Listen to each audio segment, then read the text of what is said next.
I'm Samantha Reynolds, 32, and I never thought my mother would betray me so publicly. Last Sunday's family dinner started like any other, with my sister Heather flaunting her promotion while I was still rebuilding after my divorce. When Mom clinked her glass for an announcement, I expected news about her retirement. Instead, she declared she was transferring her house, my childhood home where I'd been living, to save money to Heather, giving me 30 days to move out. Everyone's faces blur as I gripped the table, but what nobody knew then was that I had something that would change everything. If you've ever had your trust betrayed by the person who was supposed to love you unconditionally, you know that hollow feeling in your chest.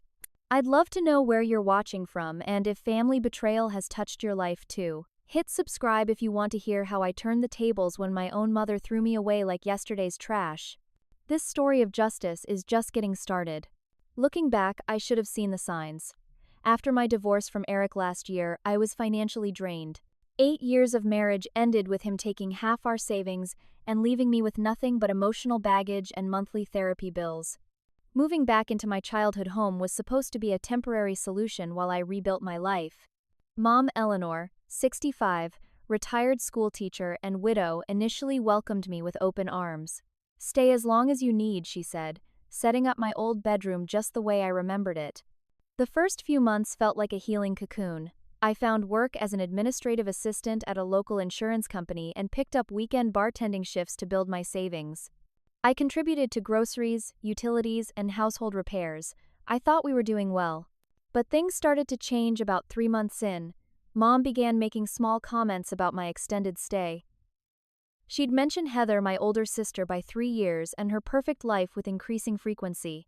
Heather and Andrew just bought a vacation cabin in the mountains, or Heather's team exceeded their quarterly goals again. Heather had always been the golden child. While I struggled through community college and bounced between jobs in my 20s, Heather breezed through an MBA and climbed the corporate ladder at a marketing firm. She married Andrew, a successful accountant, and they lived in a modern house across town. They didn't have children yet, but their Instagram was filled with exotic vacations and charity galas. Whenever Heather visited, she'd pat my hand and say things like, "Don't worry, Sam. Not everyone is cut out for the fast track. You've always been more laid back." The way she said it made laid back sound like lazy. Mom would nod in agreement, and I'd swallow my frustration, reminding myself that I was a guest in her home. I noticed Mom and Heather started having lunch together every Tuesday. Mom would return home with shopping bags from expensive stores and vague answers about her day. Sometimes I'd catch snippets of phone conversations between them that ended abruptly when I entered the room. "We should discuss this later," Mom would say, or, "She's home now, let's talk tomorrow." One afternoon in October, I was searching the attic for my winter clothes when I stumbled upon a metal lockbox hidden behind some old suitcases. It wasn't locked, so I opened it, expecting to find family photos or maybe Dad's military medals. Instead, there were property documents, insurance policies, and what looked like draft versions of legal papers. I'm not a lawyer, but phrases like property transfer and exclusive beneficiary jumped out at me. I saw Heather's name on several pages. I took a few photos with my phone, intending to look more closely later, but Mom called me downstairs for dinner. That night, I heard Mom on the phone. "She doesn't suspect anything," she whispered. "Mr. Hoffman says the paperwork will be ready next week." I pushed my concerns aside. Mom wouldn't do anything to hurt me. We were family. She was probably just updating her will or organizing her finances for retirement. Still, an uneasy feeling settled in my stomach. The following week, Mom invited the entire family for Sunday dinner. The invitation seemed oddly formal. "Your presence is requested," she said, emphasizing that attendance was mandatory. She asked me to be home early to help prepare, which wasn't unusual, but there was something in her tone that set me on edge. Sunday morning, I got up early to help with cooking. Mom seemed distracted, checking her watch frequently and avoiding eye contact. When I asked if everything was okay, she smiled too brightly and said, "Of course, dear, just want everything to be perfect for our family gathering."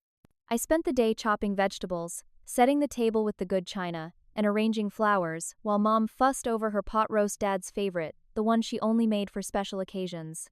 By 4 p.m., I had changed into a simple blue dress and was arranging name cards at the table when I noticed my place was at the far end, opposite from Mom, who always sat at the head. Uncle James and Aunt Patricia arrived first, with their grown children Madison and Tyler. Uncle James gave me a bear hug and slipped me a $20 bill like he used to when I was a kid. "For your savings," he winked. Aunt Patricia commented on how thin I looked and pushed an extra bread roll onto my plate before dinner even started.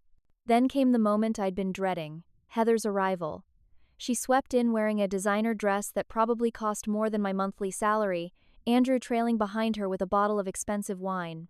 She air-kissed Mom and loudly announced that she'd just been promoted to Vice President of Client Relations. Mom practically glowed with pride. "That's my girl," she beamed, while I stood awkwardly holding a serving spoon, my own recent promotion to Senior Administrative Assistant forgotten in Heather's shadow. The table was set, the food was ready, and the family was gathered. But something still felt off, like the calm before a storm. I just had no idea how powerful that storm would be, or how it would change everything I thought I knew about my family. The dining room felt smaller than usual that Sunday evening, crowded with family members and thick with tension I couldn't quite name. Mom had brought out Grandma's antique china, the set with delicate blue flowers that only appeared during holidays and milestone celebrations. The silverware gleamed under the chandelier that Dad had installed the year before he passed away. I took my assigned seat at the far end of the table, noticing the strategic placement. Mom sat at the head, with Heather to her right and an empty chair to her left. Uncle James sat beside Heather, with Aunt Patricia next to him. Andrew took the seat beside the empty chair, with cousins Madison and Tyler filling in the remaining spots. I was positioned as far from Mom as physically possible while still being at the same table. Conversation bubbled around me as everyone served themselves from steaming platters. Uncle James asked about my bartending job, showing genuine interest in my cocktail creations. "You always were the creative one," he said warmly. Heather cut in before I could respond. "Speaking of career news, did Mom tell you about my promotion? Vice President of Client Relations. Youngest VP in company history." "That's wonderful, Heather," Aunt Patricia said. "You've always been so driven." Mom beamed. Heather's team exceeded their targets by 40% last quarter. The CEO personally called to congratulate her. I took a large sip of wine, swallowing the news that I'd recently been promoted too, from regular administrative assistant to senior administrative assistant. A small step, but one I was proud of given everything else I was juggling. "And how's the apartment hunting going, Samantha?" Heather asked, her voice dripping with false concern. "Mom mentioned you might be moving out soon." I nearly choked on my potatoes. "I'm not apartment hunting," I said, glancing at Mom, who suddenly became very interested in cutting her meat. Uncle James sensed my confusion. "I thought you were saving up for your own place, Sam?" "I am, but I'm not quite there yet." I forced a smile. The plan was always to stay with Mom until I could afford something decent. "Plans change," Heather said cryptically, sharing a look with Mom that made my stomach clench. The doorbell rang, providing a welcome interruption. Mom jumped up. "That must be Mr. Hoffman." "Who's Mr. Hoffman?" I asked, but she had already disappeared into the foyer. She returned moments later with an older gentleman carrying a leather briefcase. He was balding, with wire-rimmed glasses and a gray suit that looked expensive but conservative. "Everyone, this is William Hoffman, my attorney," Mom announced. "He'll be joining us for dessert." "Attorney?" Why would Mom invite her attorney to a family dinner? The uneasiness I'd been feeling all day intensified. Dinner continued with Mr. Hoffman making small talk about the weather and complimenting Mom's cooking. I pushed food around my plate, appetite vanishing as I watched Mom check her watch repeatedly. Finally, as Aunt Patricia began clearing dinner plates, Mom stood and clinked her wine glass with a spoon. "Before we have dessert, I have an important announcement." Her voice was steady, rehearsed. "As you all know, I've been thinking about my future and what to do with this house now that I'm getting older." I leaned forward slightly. Was this about retirement plans? Maybe she wanted to downsize and move into one of those senior communities she'd been browsing online. "I've decided it's time for me to secure the family legacy," she continued.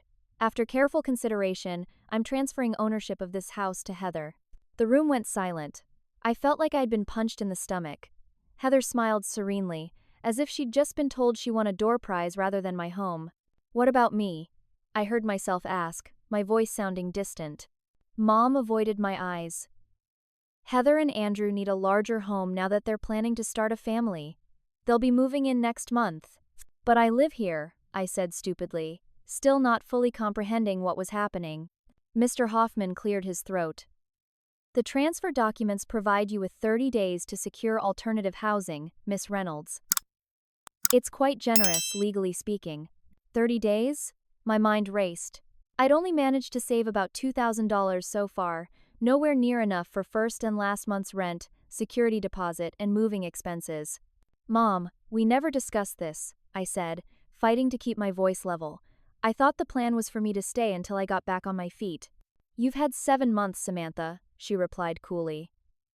At some point, you need to stand on your own. And Heather doesn't? You're giving her a house. Heather has proven she can be responsible with assets, Mom said. Besides, she and Andrew will take good care of me as I age. They've already discussed converting the den into a suite for me. Uncle James shifted uncomfortably. Eleanor, is this really necessary? Sam's still recovering from her divorce. This decision is final, Mom said firmly. Mr. Hoffman has the paperwork ready. We'll sign after dessert. The room spun around me. I gripped the edge of the table as Heather reached over to pat my hand. Don't worry, Sam. I know some affordable apartments near the community college. They're basic, but probably within your budget. I pulled my hand away, looking around at the family members who had watched me grow up in this house. Aunt Patricia was studying her napkin. Uncle James looked troubled but remained silent. Madison and Tyler exchanged awkward glances. Even Andrew appeared surprised, suggesting this hadn't been common knowledge. Excuse me, I managed to say, pushing back from the table. I need some air. No one stopped me as I fled the dining room. Behind me, I heard Mom say brightly, "Who's ready for apple pie?" as if she hadn't just shattered my world.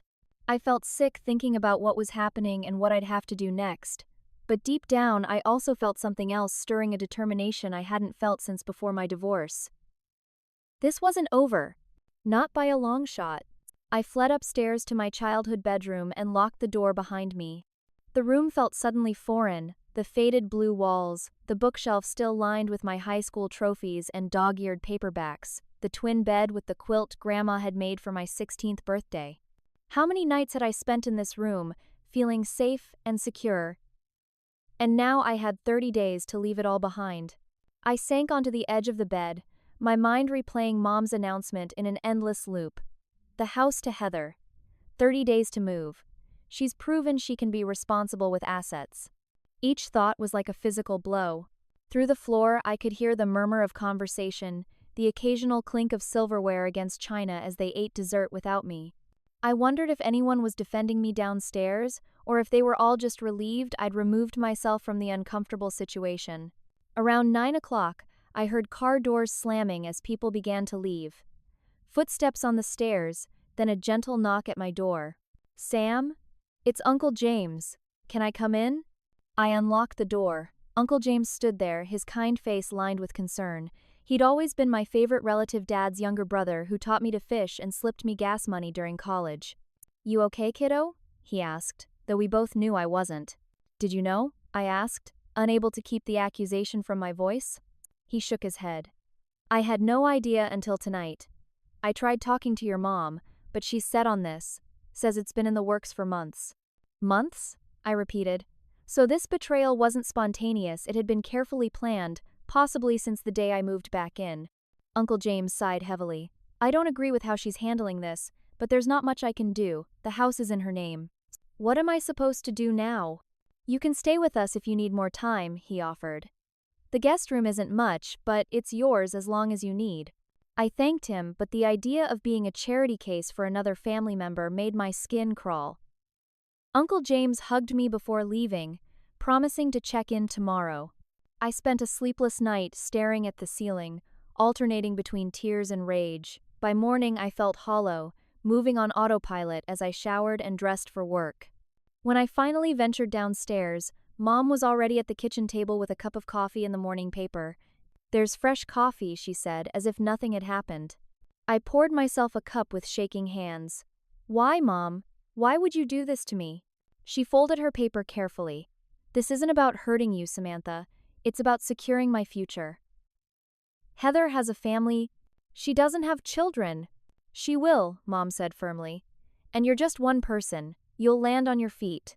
I lost everything in the divorce. You know that. That was a year ago. Life moves on.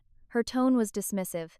Heather is letting you have 30 days, which is more than legally required. Heather is letting me? So this was her idea? Mom's expression hardened. This was a joint decision. Heather and Andrew will take care of this house and me properly.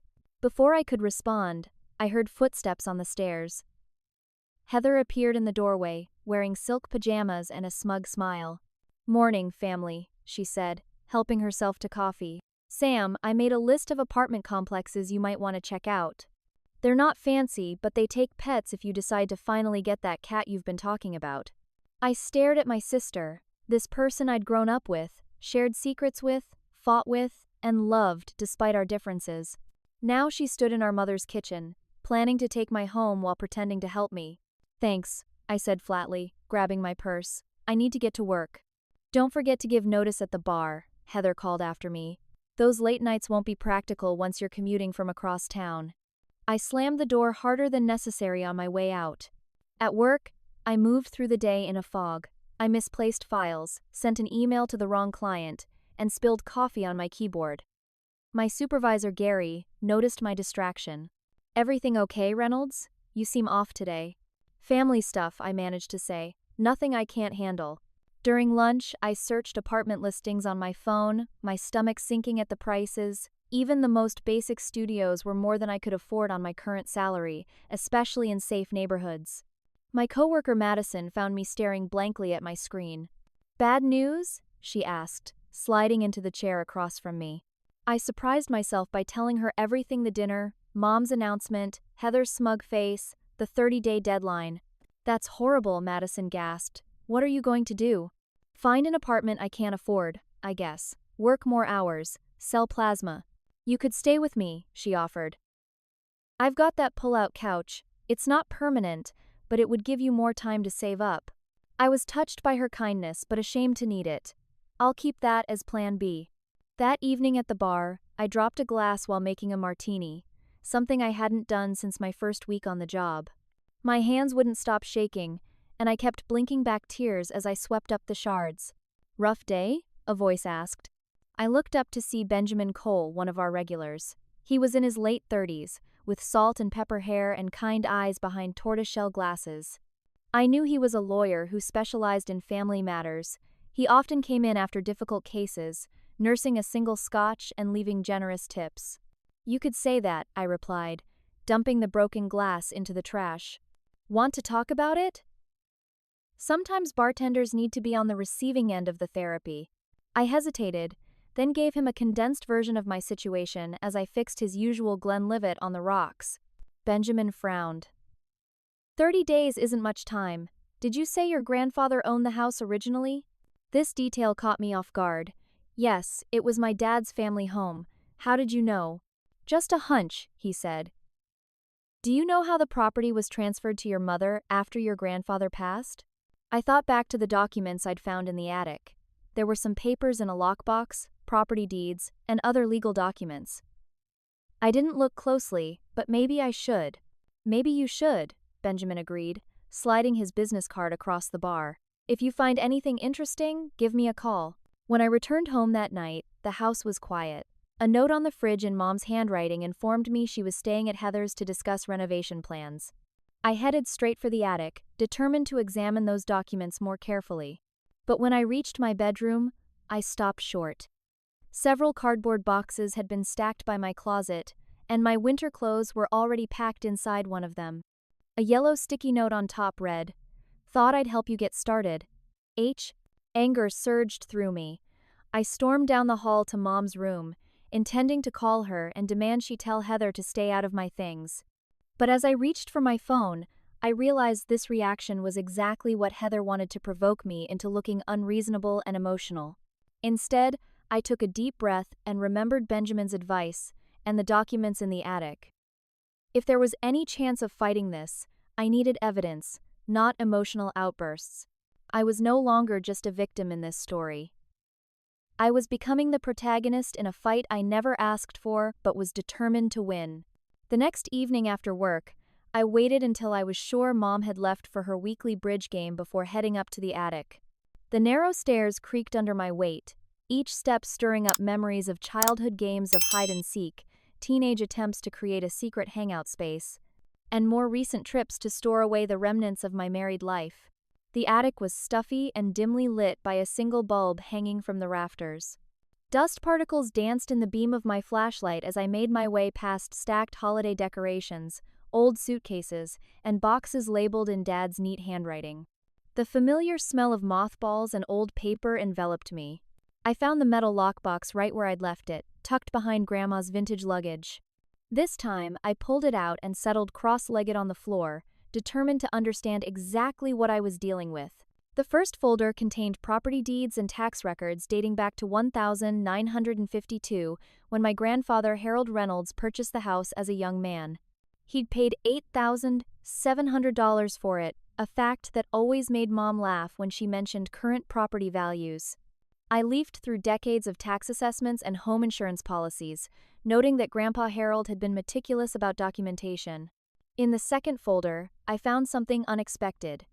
A trust document created in 1995, the year before Grandpa died.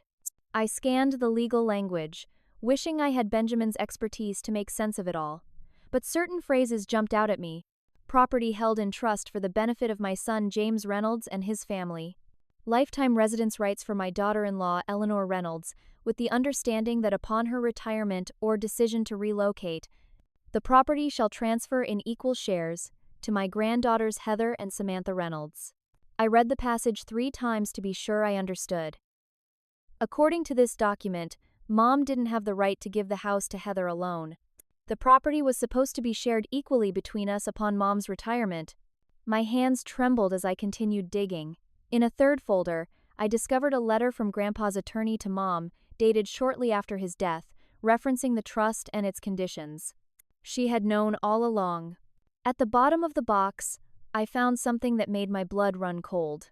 Recent correspondence between Heather and Mr. Hoffman dating back nearly a year. One letter outlined a strategy for circumventing trust complications and ensuring sole transfer of the property to Miss Heather Reynolds. Another document detailed loans from Heather to Mom totaling nearly $45,000 over the past 2 years. I sat back, stunned by the implications. My mother and sister had been plotting this for at least a year, possibly since my divorce. The loans created leverage Mom was indebted to Heather, literally and figuratively, and Mr. Leverage T5. Hoffman had been helping them find legal loopholes to disinherit me from property that Grandpa had explicitly intended for both of us. I thought back to all those Tuesday lunches, the hushed phone conversations, Mom's increasing criticism of my life choices. It all made sickening sense now. While I was working 2 jobs and contributing to household expenses, they were scheming to take away my inheritance. Using my phone, I carefully photographed every document, making sure each page was clear and legible. I was just returning the papers to the lockbox when I heard the front door open downstairs. Quickly, I replaced the box in its hiding spot and hurried toward the attic stairs. I nearly collided with Mom at the bottom of the staircase. "What were you doing up there?" she asked, eyes narrowing with suspicion. "Looking for more of my winter clothes," I replied, forcing a casual tone. "Heather packed some, but I can't find my favorite sweater." Mom seemed to accept this explanation. "Dinner's in an hour. Heather and Andrew are coming over to discuss some renovation ideas for the master bathroom." "Great," I said with a tight smile. "I'll freshen up." That dinner was an exercise in self-control. I sat across from Heather and Andrew, picking at my food while they discussed knocking down walls and updating fixtures in what would soon be their house. Mom beamed with approval at each suggestion, occasionally glancing at me as if expecting an outburst. "We're thinking of converting your room into a home office, Sam," Heather said, not even trying to hide her smirk. "Unless you want to take any of the furniture when you go?" "I'll let you know," I replied, maintaining a neutral expression despite the rage boiling inside me. My phone felt heavy in my pocket, loaded with evidence of their betrayal. "You should probably start packing soon," Mom added. 26 days will go by quickly." I noticed she was tracking the exact time until my eviction. What had happened to the woman who taught me to always look out for those less fortunate? Who had cried at homeless pet commercials and volunteered at soup kitchens during the holidays? "By the way," Heather said, cutting into my thoughts, Andrew and I might list the house next year. The market is supposed to be excellent for sellers, and we could use the profit to upgrade to something in Lakeside Estates. Mom's fork clattered against her plate. Sell the house? But we discussed me living here. We'll buy something with a nice mother-in-law suite, Heather assured her smoothly. Much more practical than retrofitting this old place. I watched the flicker of uncertainty cross Mom's face before she composed herself. Clearly, this wasn't part of the plan she'd agreed to. For a moment, I almost felt sorry for her. She'd made a deal with the devil, and now the devil was changing the terms.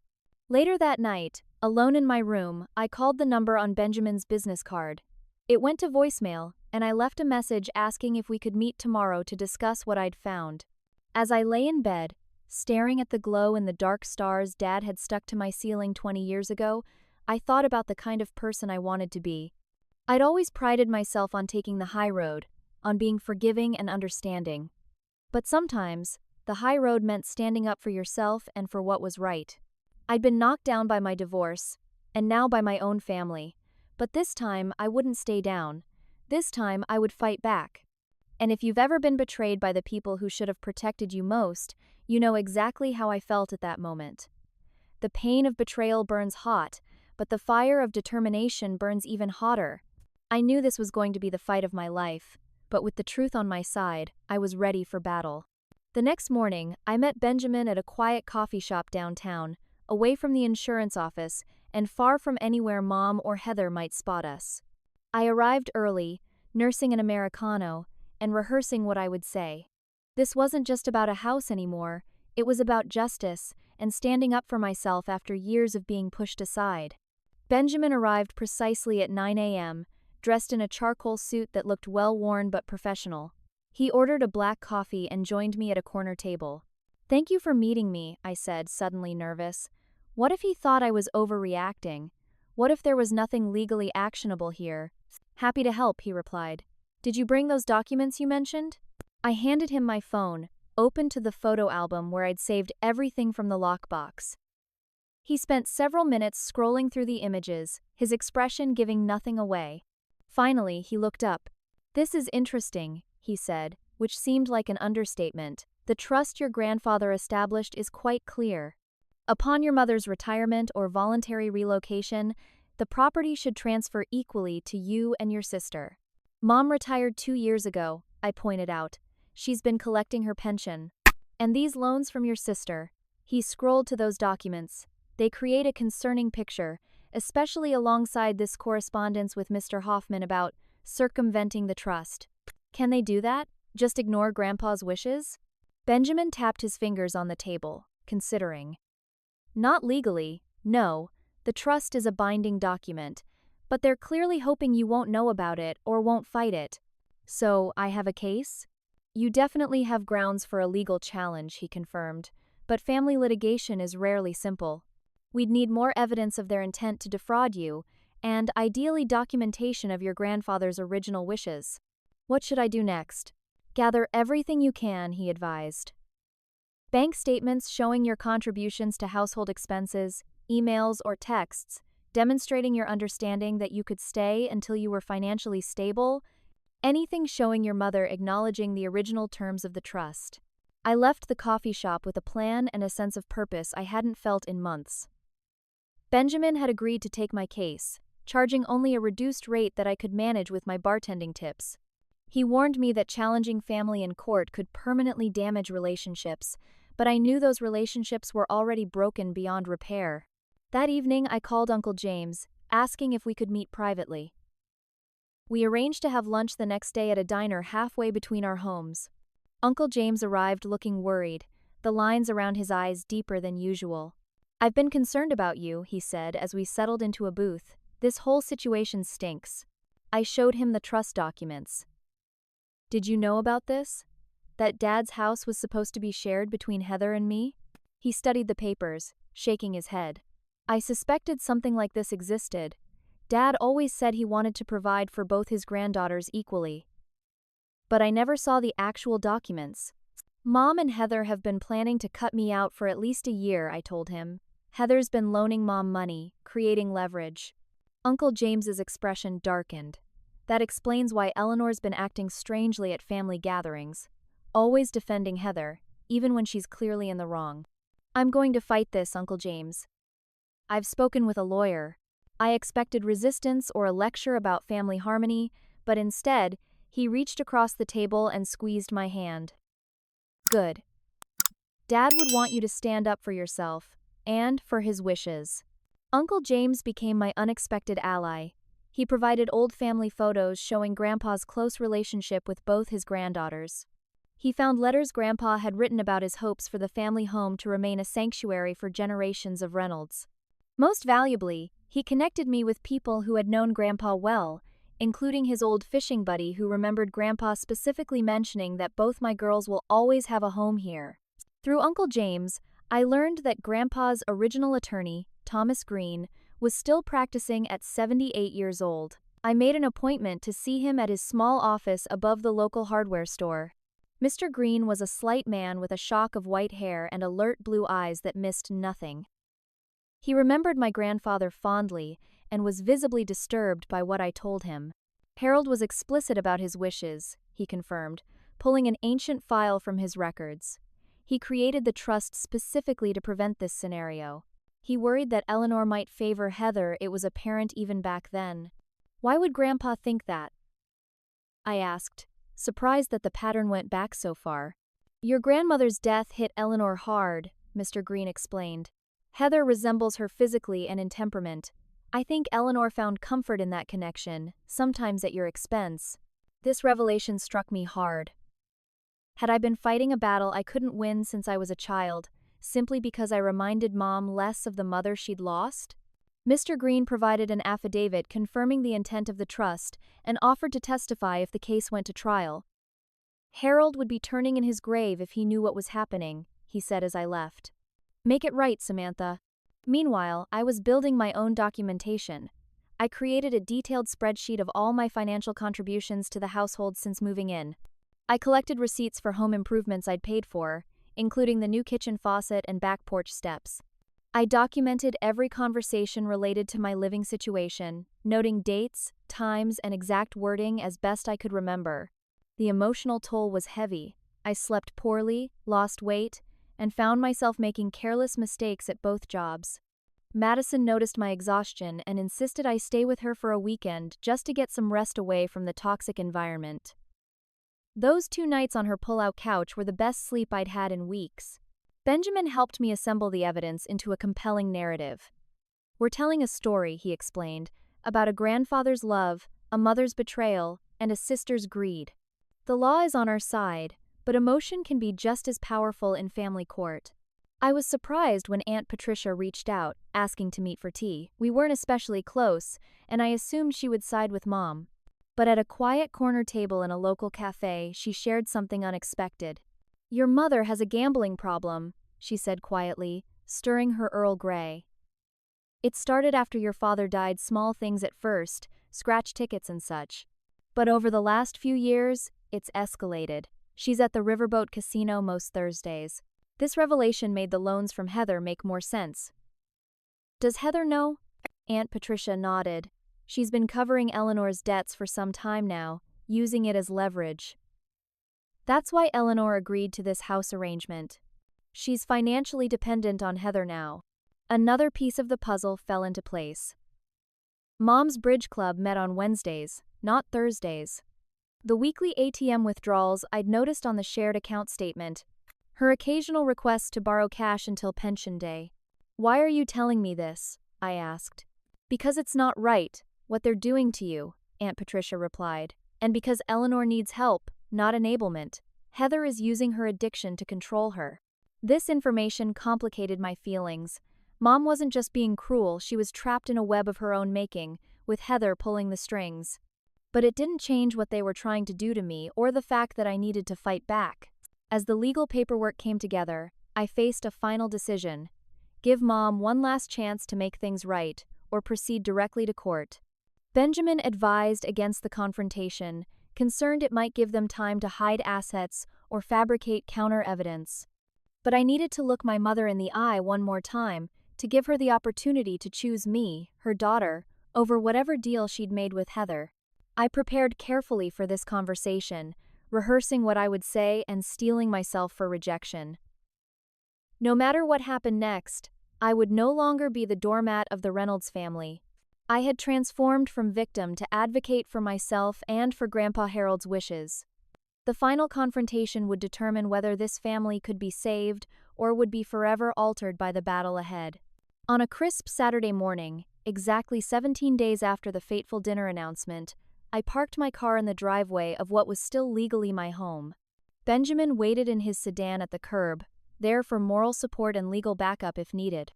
We'd rehearsed this confrontation extensively, and I clutched a folder containing key documents, the trust papers, proof of Mom's gambling, and a settlement offer that Benjamin had carefully crafted.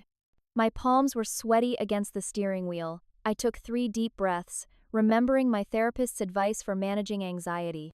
This wasn't just about a house anymore, it was about standing up to years of favoritism and manipulation. Whatever happened next, I would know I had fought for myself. I texted Benjamin, "Going in now. If I'm not out in 45 minutes, call me." "Good luck," he responded. "Remember, stay calm and stick to the facts." I hadn't warned Mom I was coming, but her car was in the garage, along with Heather's BMW. As I suspected, they were likely discussing renovation plans. The front door was unlocked. I still had a key, after all, and I could hear voices from the kitchen as I entered. "The contractor says we can knock out that wall to create an open concept," Heather was saying. "It'll add about $8,000 to the budget, but the resale value—" She stopped mid-sentence as I walked into the kitchen. Mom, Heather, and Mr. Hoffman sat at the table with blueprints and coffee mugs spread before them. Their expressions cycled rapidly from surprise to annoyance to wariness. "Samantha," Mom said, recovering first, "we didn't expect you this morning." "Clearly," I replied, keeping my voice steady. "Planning renovations already? I still have 13 days on my eviction clock." Heather rolled her eyes. "Don't be dramatic, Sam. We're just getting quotes. The actual work won't start until after you're gone." Mr. Hoffman shuffled his papers nervously, avoiding eye contact. He knew exactly why I might have shown up unexpectedly with a determined look and a folder of documents. "We need to talk," I said, pulling out the 4th chair and sitting down uninvited. "All of us." "This isn't a good time," Mom began, but I cut her off. "It's the perfect time, actually, since everyone involved in the scheme is here." "Scheme?" Heather laughed, but it sounded forced. "Always the victim, aren't you, Sam?" I opened my folder and placed Grandpa's trust document on the table. According to Grandpa Harold's legally binding trust, this house is supposed to be shared equally between Heather and me upon Mom's retirement, which happened 2 years ago. The color drained from Mom's face. Mr. Hoffman coughed and began gathering his papers. "Where did you get that?" Mom demanded. "The attic, in Grandpa's lockbox. The same place I found evidence of Heather's loans to you and Mr. Hoffman's suggestions for circumventing trust complications." Mr. Hoffman stood abruptly. "I should go. This appears to be a family matter." "Sit down, Mr. Hoffman," I said, surprised by the authority in my voice. "You're implicated in a potential fraud case. I think you'll want to hear the settlement offer my attorney has prepared." That got everyone's attention. Mom's hands trembled as she reached for her coffee mug. Heather's smug expression had vanished, replaced by something closer to calculation. "Your attorney?" she scoffed. "Let me guess, some ambulance chaser promised to take your case pro bono?" "Benjamin Cole," I replied.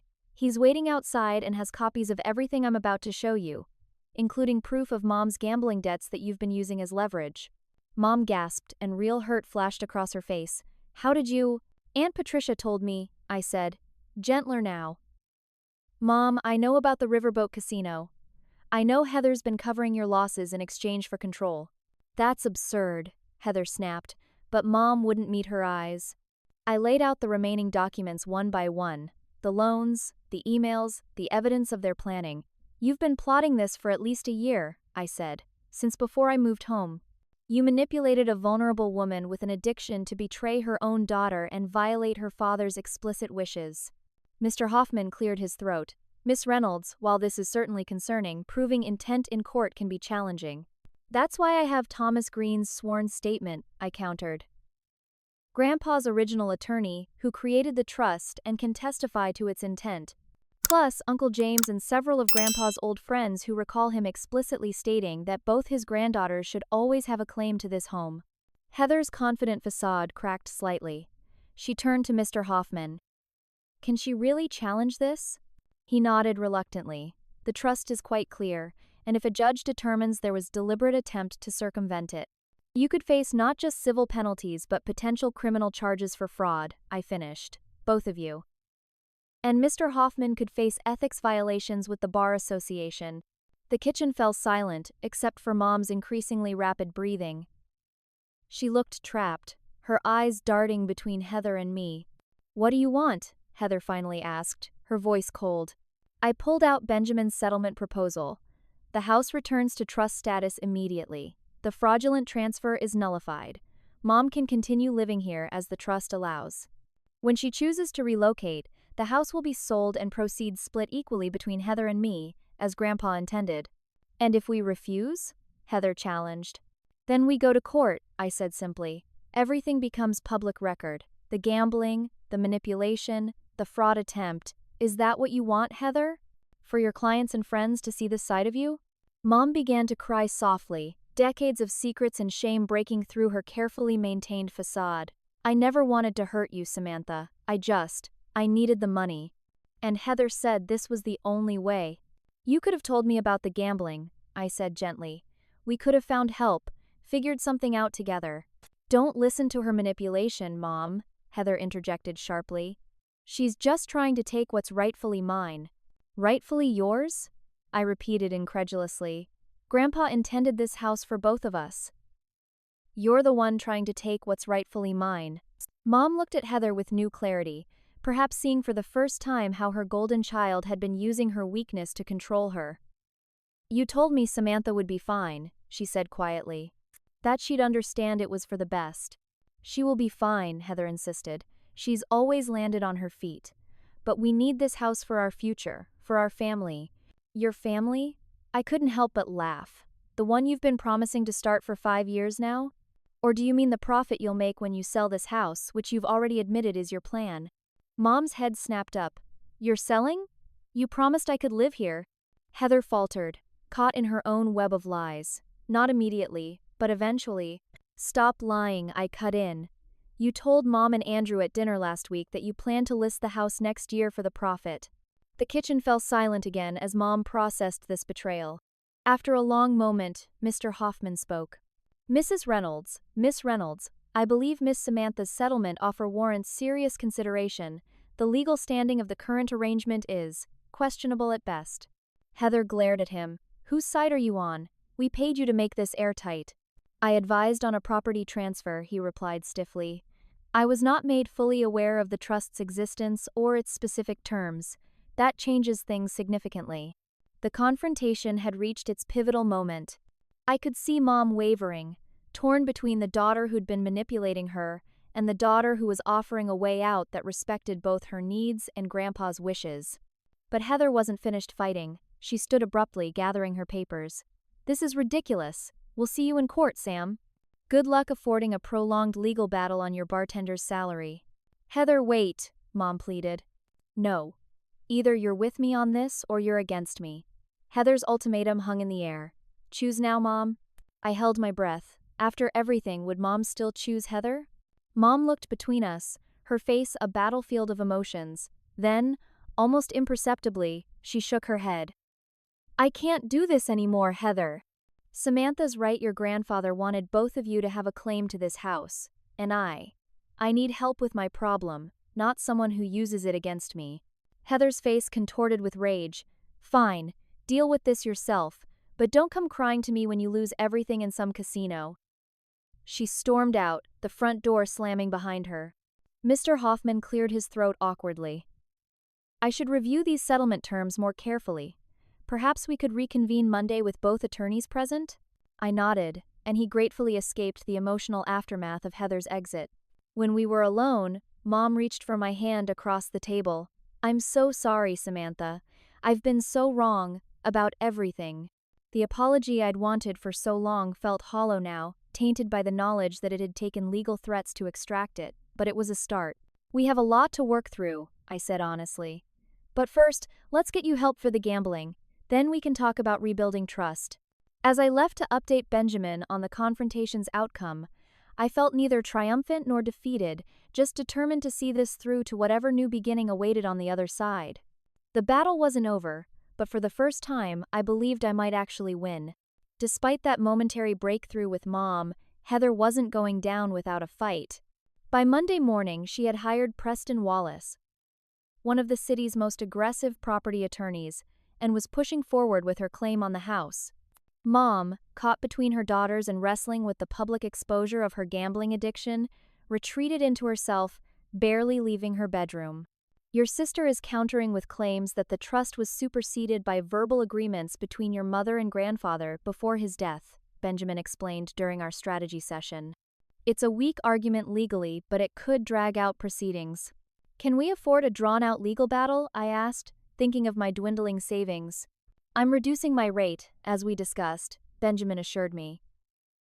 And frankly, I don't think this will go all the way to trial. The evidence is too strong in your favor. They're posturing, hoping you'll settle for less out of financial necessity. The formal legal challenge was filed that week, contesting the property transfer and requesting the court to uphold the original terms of Grandpa's trust.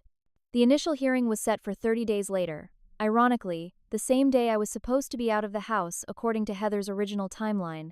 Those weeks were among the most stressful of my life. I continued working both jobs, often running on 4 hours of sleep. The insurance office had become a sanctuary of normalcy, and Gary had mercifully stopped asking questions when I occasionally dozed off during lunch breaks. Madison, my coworker who had offered her pull-out couch, went above and beyond. When she heard about the legal fees, she organized a silent auction fundraiser at her church. Everyone loves an underdog story, she said, presenting me with an envelope containing nearly $2,000. Plus, half the congregation has had their own family inheritance drama. The discovery process revealed even more than I'd anticipated. Mom's gambling habit was worse than anyone knew. Bank records showed over $60,000 withdrawn at casino ATMs in the past 3 years alone. Heather's financial control was extensive, with evidence that she'd been encouraging Mom to increase the home's equity line of credit, presumably to access more funds. The most damning evidence came during depositions. Mom, finally acknowledging the depth of her problem, testified that Heather had first suggested the house transfer after discovering Mom's gambling debts to a loan shark.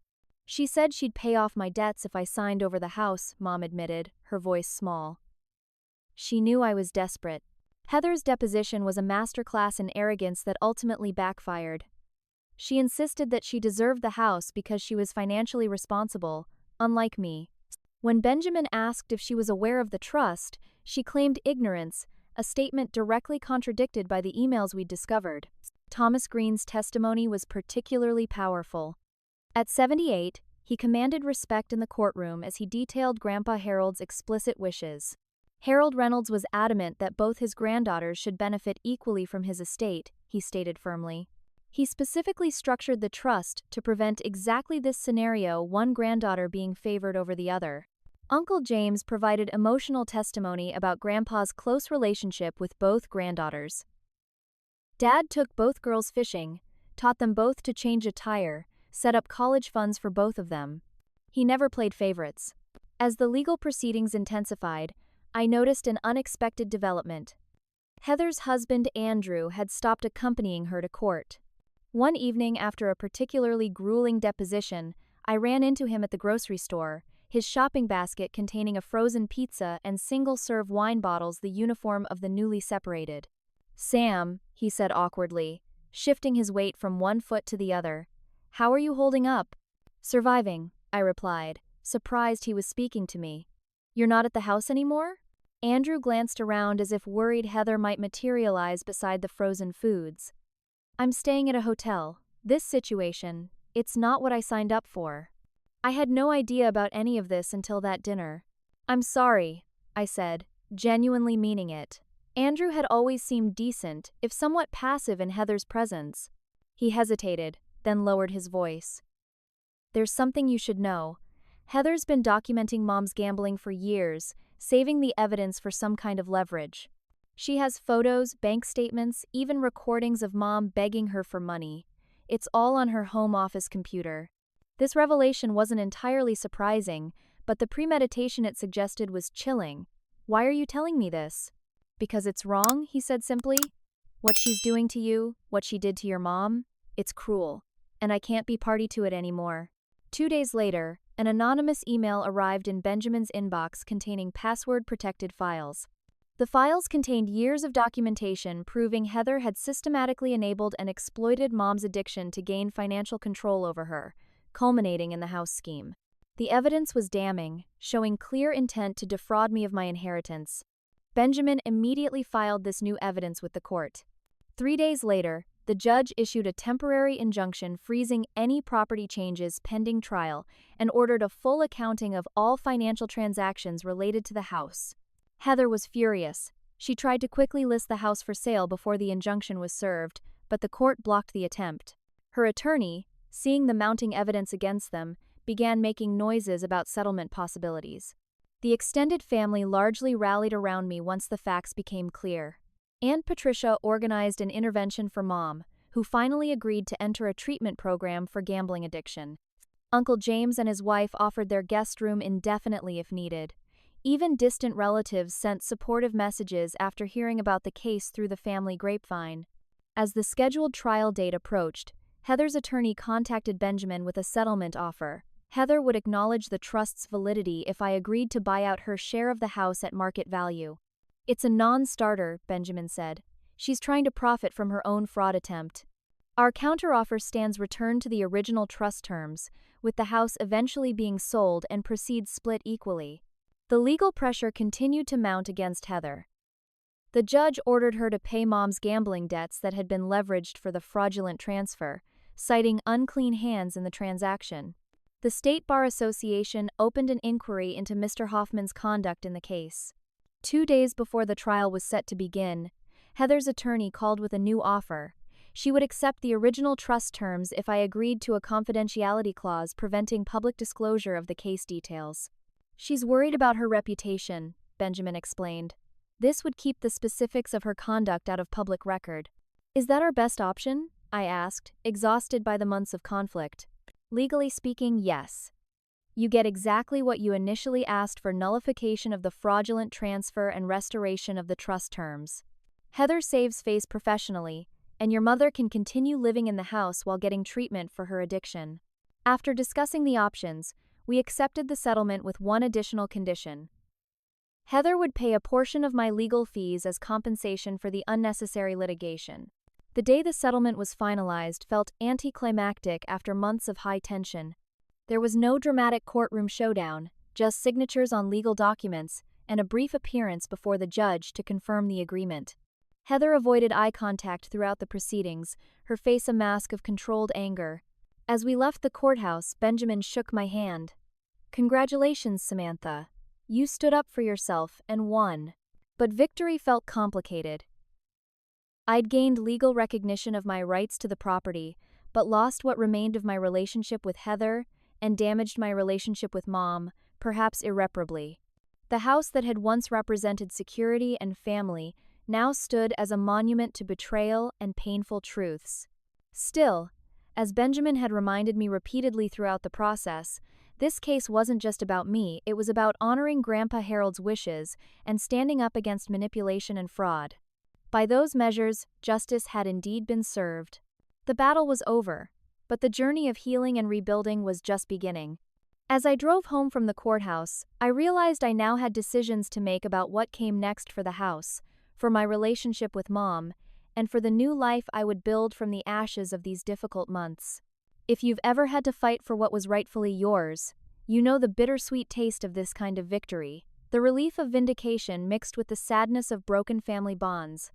I took a moment to feel gratitude for all who had supported me.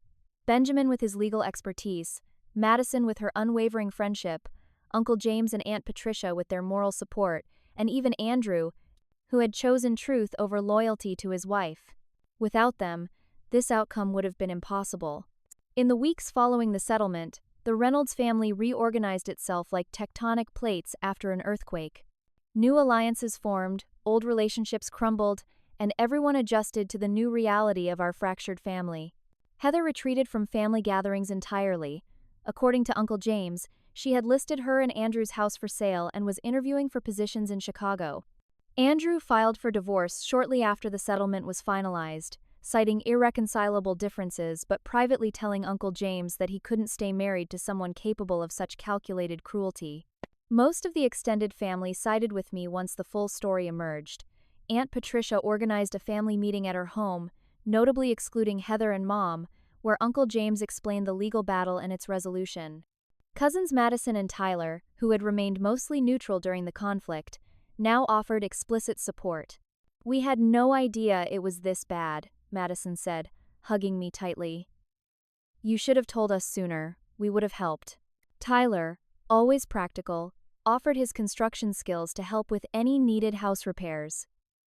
"That back deck has been wobbly for years. Let me fix it properly before someone gets hurt." Their kindness nearly undid me. After months of fighting, having family members simply offer help without conditions felt like rain after drought. Meanwhile, Mom had entered a 60-day inpatient treatment program for gambling addiction. The facility only allowed limited contact with family during the first month, so I received occasional brief, stilted phone calls where neither of us quite knew what to say. The weight of unspoken hurt and betrayal made meaningful conversation almost impossible. During one such call, Mom finally broached the subject we'd been avoiding. "The counselors here say I need to make amends," she said, her voice small through the phone line. "But I don't know if you can ever forgive me, Samantha." "I don't know either, Mom," I answered honestly. "I'm trying, but it's going to take time." "I understand." She paused. "Did you know your father suspected I had a problem?"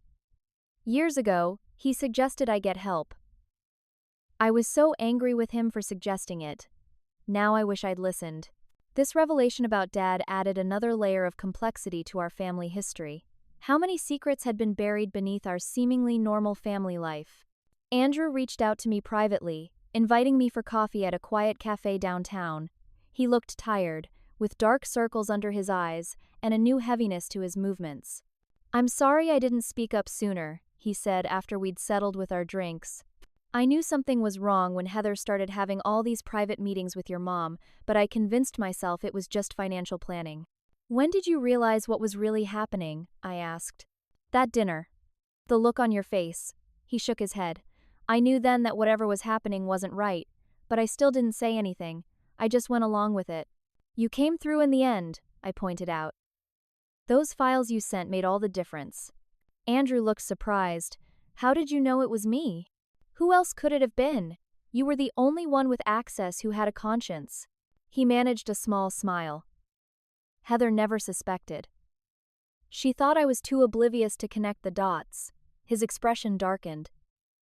"Did you know she's been documenting your mother's gambling for 3 years? She called it her insurance policy for getting the house eventually." The calculated nature of Heather's manipulation was still shocking, even after everything. "Was she always like this? Or did I just not see it?" "Both, maybe," Andrew said thoughtfully. "There were always moments of ruthlessness. But this level of manipulation using your mother's addiction, trying to take your inheritance, this is new, or at least, I never saw it before." As we parted, Andrew hesitantly mentioned he was considering moving back to his hometown after the divorce. "Too many bad memories here now," he explained. I realized I would miss him, this almost brother-in-law who had ultimately chosen integrity over loyalty to his wife. While my relationship with Mom and Heather deteriorated, other connections unexpectedly strengthened. Madison from the insurance office had become a true friend, checking in regularly and helping me sort through the emotional aftermath of the legal battle. "You know, my parents went through something similar with my aunt," she confided one evening over takeout at my place. "Family and money can bring out the worst in people, but also sometimes the best." Benjamin remained professionally supportive while maintaining appropriate boundaries, though I occasionally caught him looking at me with something beyond professional interest. Once the case was fully resolved, I wondered if that might develop into something more. The house itself became a complicated symbol. I continued living there while Mom was in treatment, sleeping in my childhood bedroom and trying to make peace with the space that had become a battlefield. I found myself drawn to Grandpa Harold's old photos and mementos, seeking connection with the man whose foresight had ultimately protected my inheritance. One rainy afternoon, I discovered a storage bin in the basement filled with Grandpa's journals. Flipping through the yellowed pages, I found entries dating back decades, including one from shortly before his death. Spoke with Tom about the trust today. Eleanor worries it's too complicated, but I need to ensure both girls are provided for. Heather has Eleanor's favor, but Samantha has Harold Sr.'s spirit, resourceful and determined. The house should belong to both my granddaughters when the time comes. Family means everybody, not just the favorites. Reading his words, I felt a profound connection to the grandfather I'd lost too young. He had seen the family dynamics clearly and tried to protect me from exactly what had happened. The fact that his wishes had ultimately prevailed offered a bittersweet comfort. As Mom's release from treatment approached, Uncle James broached a difficult subject during one of our regular coffee meetings. "She's nervous about coming home," he said gently. "She doesn't know if you want her there." "It's her house too," I replied automatically, then realized the deeper question. "You're asking if I can live with her after everything that's happened." Uncle James nodded. "No one would blame you if you needed space." I considered the question seriously. Living with Mom would mean daily reminders of her betrayal, but also an opportunity for healing. And practically speaking, neither of us could afford to maintain the house alone. "I'll try," I finally said. "For Grandpa's sake, if nothing else, but we'll need rules, and she'll need to continue treatment." A week before Mom's scheduled return, I received an unexpected text from Heather, the first direct communication since the settlement. "I hope you're happy now that you've destroyed our family. Mom will never recover from the public humiliation you've put her through. You always were selfish."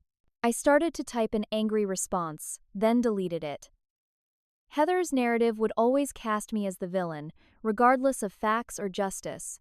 Engaging would only feed that narrative. Instead, I blocked her number and focused on preparing for Mom's return. The treatment center recommended family therapy as part of Mom's recovery plan.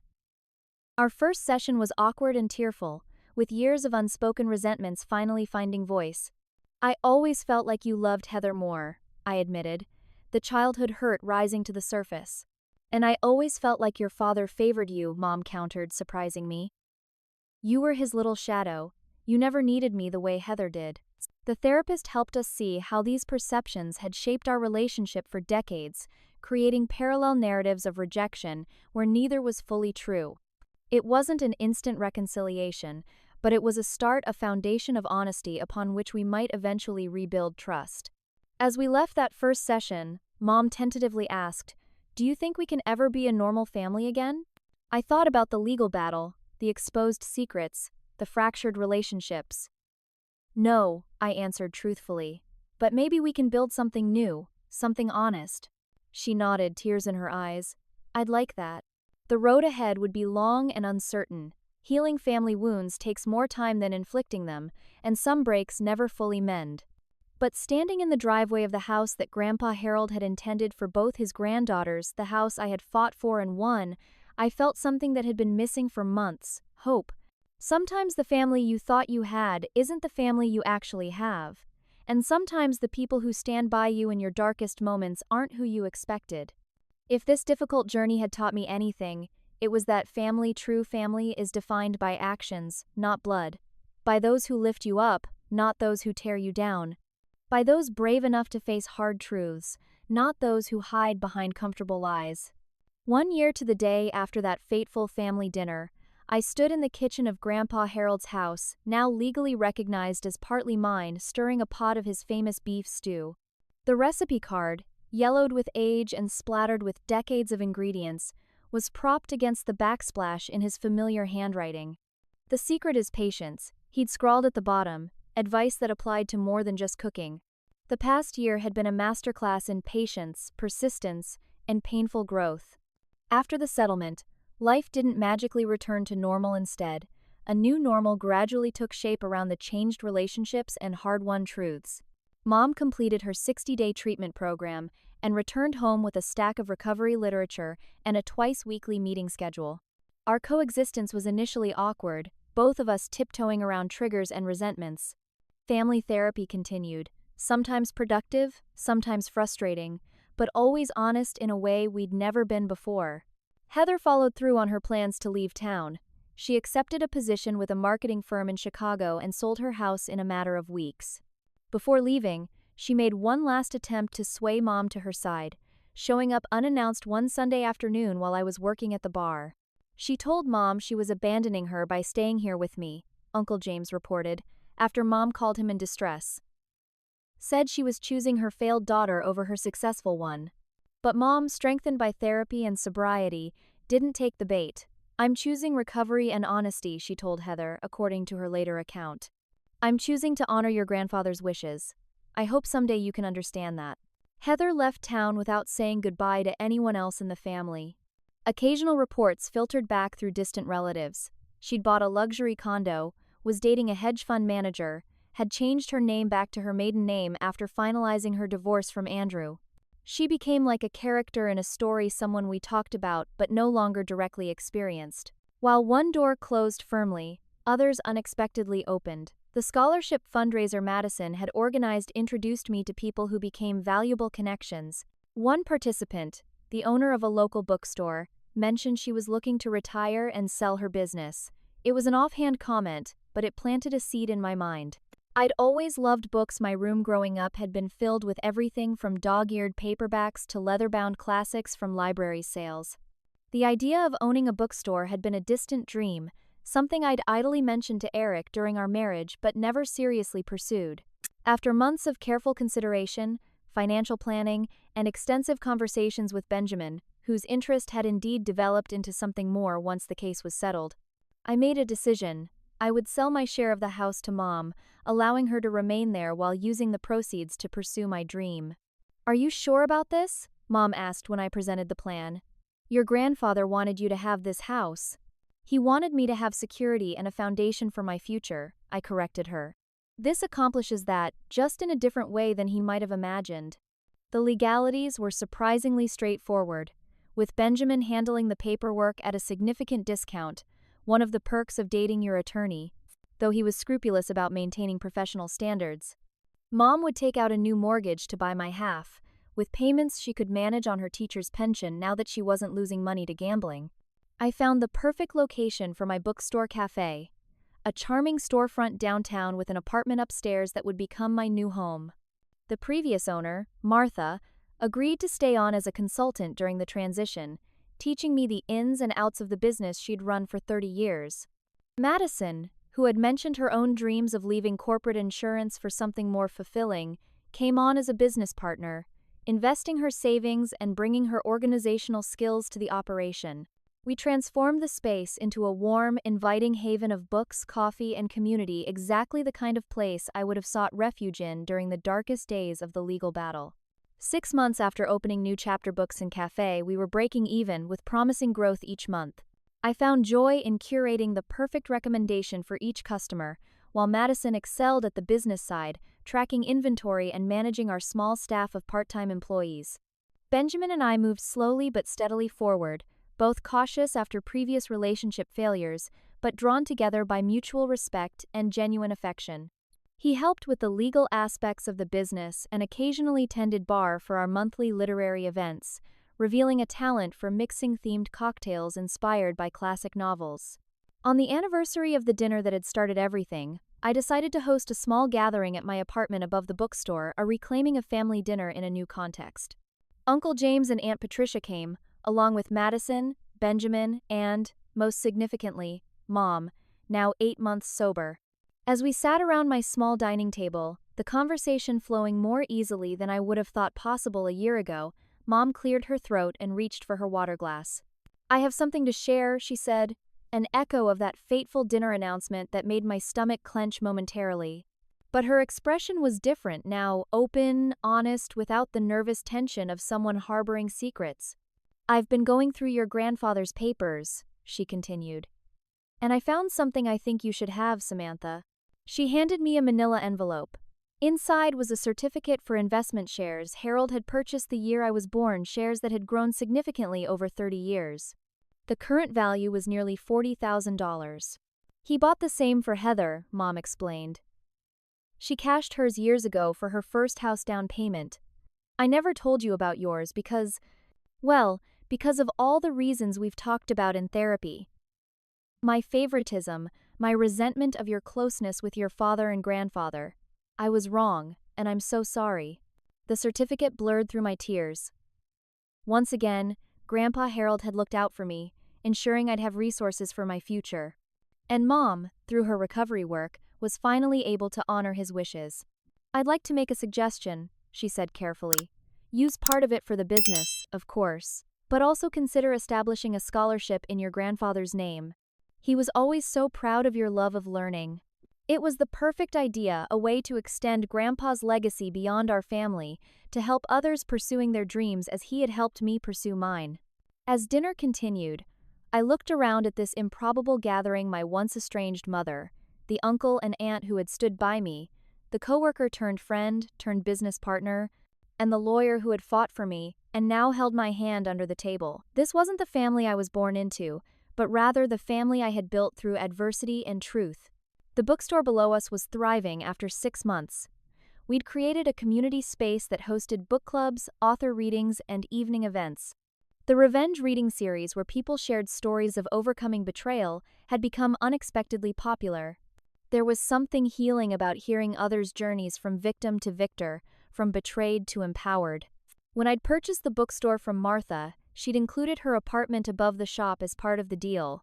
What had seemed like a convenient living arrangement turned out to be a true blessing, a fresh start in a space untainted by family drama. My mornings began with the smell of coffee brewing downstairs as Madison opened the cafe, and ended with quiet evenings on my small balcony overlooking Main Street, often with Benjamin joining me after closing his office for the day. After dessert, Uncle James raised his glass. To Harold, he said simply, "Who saw further than any of us?" We all drank to Grandpa's memory, and I felt a sense of peace settle over me. The inheritance battle had been painful, but it had stripped away pretense and forced honesty into our family for the first time in generations. Mom had changed profoundly through her recovery program. She attended meetings religiously and had become a mentor to other women struggling with gambling addiction. The shame that had driven her secretive behavior had diminished as she faced her demons openly. We still had difficult moments. Trust, once broken, rebuild slowly, but our relationship was more authentic than it had ever been. "I have news," Mom said as we lingered over coffee. "I had a letter from Heather last week." The table fell silent. No one had heard from my sister in months. "She's engaged," Mom continued carefully, watching my reaction. "To some investment banker she met in Chicago. She asked if I would attend the wedding in June." "Will you go?" I asked, surprised by how little emotion I felt at the news. The white-hot anger had cooled over time, leaving only a dull ache where my sister's love used to be. "I don't know," Mom admitted. "I told her I needed to think about it. She said you wouldn't be welcome there." Uncle James made a disapproving noise, but I just nodded. "That's fair. I wouldn't want to go anyway." "The hardest part of recovery," Mom said quietly, "is accepting that some relationships can't be repaired. That forgiveness doesn't always mean reconciliation." It was the wisdom of someone who had done genuine work on themselves, and I squeezed her hand in silent acknowledgement. After dinner, as everyone helped clear the table, Benjamin pulled me aside onto the balcony. The autumn evening was cool, stars visible above the small-town light pollution. "I have something for you," he said, handing me a small wrapped package. A housewarming gift, belatedly. Inside was a beautiful leather-bound journal, the cover embossed with "New Chapter."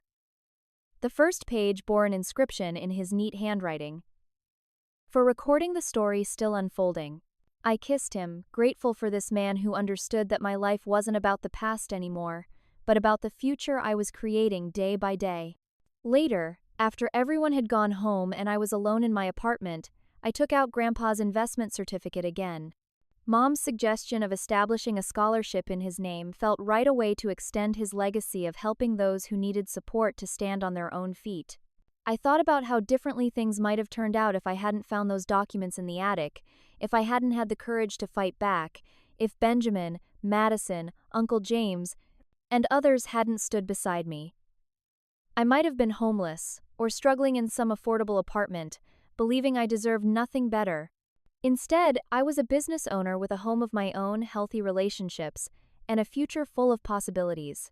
Sitting at my desk, I opened the new journal Benjamin had given me and began to write. 1 year ago today, my mother announced she was giving my childhood home to my sister and giving me 30 days to leave. I never could have imagined then where I would be now. The words flowed easily, the story pouring onto the page not as a tale of victimhood, but as one of transformation. Because in the end, what Heather and Mom had tried to take from me had forced me to find something more valuable: my voice, my strength, and the courage to build a life that was authentically mine. Sometimes losing what you thought you needed is the only way to discover what you truly want. Sometimes family betrayal is the push required to break old patterns and create healthier ones. And sometimes, the family that truly matters isn't the one you're born into, but the one you build from the wreckage of broken trust people who choose to stand by you when it would be easier to walk away. I was no longer defined by what had been taken from me, but by what I had built in its place. Not a victim, but a survivor. Not betrayed, but blessed with the clarity that only comes from seeing people's true colors. Not homeless, but home at last in a life that was entirely my own. If you've ever had to rebuild after betrayal, I hope my story gives you hope that there's beautiful, meaningful life on the other side of family drama. Have you ever had to stand up for yourself against people who should have supported you? I'd love to hear your stories in the comments. Don't forget to like and subscribe if this resonated with you, and share with anyone who might need to hear that they're not alone in their family struggles. Thank you for joining me on this journey, and remember, sometimes the best revenge isn't getting even, but getting free. See you in the next video.